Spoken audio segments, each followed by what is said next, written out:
心毛，因为疫情实施着生命制，都惊老大人杀顿脑，所以特别派专人伫个门口来协助，减少着老大人排队接触的时间，长辈时代拢学了足甘心。 因为疫情关系，为了要知影大家去过什么所在，所以讲爱用实名制，会使用手写的，嘛会使用手机啊扫 QR code。抑过有真侪老大人无啥会晓用手机啊。德山农会真贴贴派专人介服务。是为了避免接触，所以我们就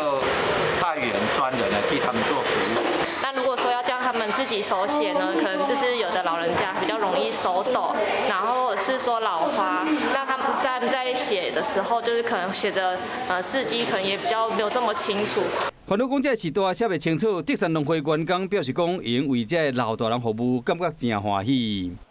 因为我那个实名制那个手机我不会用那个刷那个啊，所以说那个先生就帮我写名字这样子，然后我觉得很窝心啊，服务很好。